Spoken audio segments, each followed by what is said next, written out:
बीरबल को महाराजा अकबर के दरबार में एक विशेष स्थान हासिल था, इसलिए उनसे जलने वालों की जनसंख्या दरबार में बहुत ही ज्यादा थी। एक समय की बात है जब महाराजा अकबर के राज्य की हालत बहुत खराब होती है। राज्य पर पड़ोसी देश के हमला होने की खबर आती है।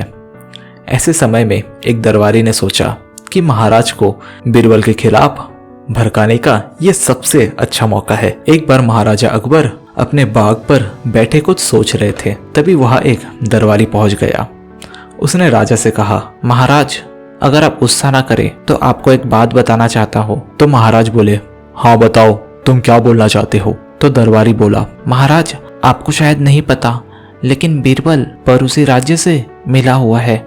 वो समय समय पर राज्य दरबार की गुप्त बातें पड़ोसी देश के राजा को देता रहता है। यह सुनते ही महाराजा गुस्से से आग बबूला हो गए और बोले, मूर्ख, बीरबल के बारे में ऐसी बातें करते हुए तुम्हें शर्म नहीं आई? बीरबल एक वफादार इंसान है और साथ ही साथ एक देशभक्त भी है। इस पर दरबारी बोला, यह झूठ है महाराज, उसने आपकी आंखों पर पट्टी बांध रखी है, इसलिए आपको उसकी कोई चालाकी दिखाई नहीं देती है, लेकिन मुझे पक्की खबर मिली है। दरबारी के इतने विश्वास के साथ कहने पर राजा को भी थोड़ा थोड़ा बीरबल पर शक होने लगा। राजा ने तुरंत बीरबल को अपने द्वार पे बुलावा भेजा और बीरबल के आते ही उससे पूछा कि क्या तुम पड़ोसी देश के राजा के गुप्तचर हो? बीरबल को महाराज के इस सवाल की उम्मीद कभी भी ना थी।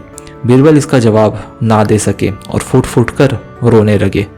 राजा ने कहा, तुम्हारी चुप्पी का मतलब यह है कि जो हमने सुना है वो सच है। तो ये सुनते हुए बीरबल ने बोला, महाराज मैं आपसे क्या कह सकता हूँ, आप मुझे अच्छी तरह जानते हैं, इसलिए आप जो चाहे निर्णय ले सकते हैं। यह बात सुनकर महाराज गुस्से से लाल हो गए और बोले, वैसे तो मैं तुम्हें मृत्यु की सजा देना चाहता हूँ, लेकिन तुम मेरे मित्र हो, इसलिए तुम आज ही मेरे राज्य से निकल जाओ और जिस राजा की चापलूसी करते हो उसके राज्य में चले जाओ। ये बोल के महाराजा ने बीरबल को अपने राज्य से निकाल दिया। दोस्तों, कहानी में आगे बढ़ने से पहले कृपया आप इस चैनल को सब्सक्राइब कर दें, क्योंकि मैं चाहता हूं कि आपको मैं कहानी सुनाऊं। तो आप अगर सब्सक्राइब करोगे तो यह जर्नी में आप भी मेरे साथ जुड़ जाओगे और हम दोनों मिलके इस चैनल को बहुत बड़ा बनाएंगे। तो प्लीज चैनल को सब्सक्राइब कर दो और आगे की कहानी सुनो। और उसी दिन बीरबल अपने पड़ोसी राजा के दरबार में पहुंचे और उसकी तारीफ में उन्होंने कई गीत गाए। बीरबल की गाना सुन के पड़ोसी राजा बहुत खुश हुए और उससे उसका परिचय मांगा। बीरबल ने कहा, मैं महाराजा अकबर का निजी सचिव हूँ। राजा बोले, महाराजा अकबर, वो तो हमारे दुश्मन है, फिर तुम वहाँ के निवासी होकर मेरे दरबार में क्यों चले आए?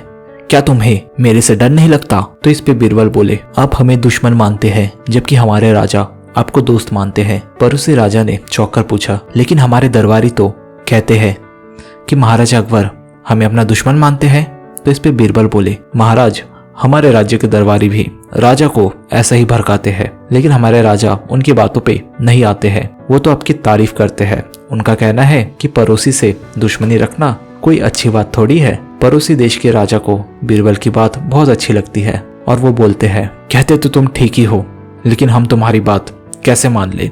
इस पर बीरबल बोले, मैं खुद उनका निजी सचिव हूँ और उन्होंने मुझे शांति प्रस्ताव लेकर भेजा है। पड़ोसी राजा को बीरबल की यह बात पर यकीन हो गया और वो बोले, तो अब हमें आगे क्या करना है? तो इस पे बीरबल ने कहा, महाराज आप एक संधि पत्र और कुछ उपहार हमारे राज्य पहुंचाइए और आगे बढ़कर महाराजा अकबर से मित्रता स्वीकार करे। पड़ोसी राजा को भी बीरबल की यह बात बहुत पसंद आई। उन्होंने उपहार की तैयारी शुरू करवा ली। उधर राजा अकबर को बीरबल के बारे में सारी चीजें पता चल गई कि बीरबल एक ईमानदार व्यक्ति है और वो अपने व्यवहार पर बहुत शर्मिंदा हुए।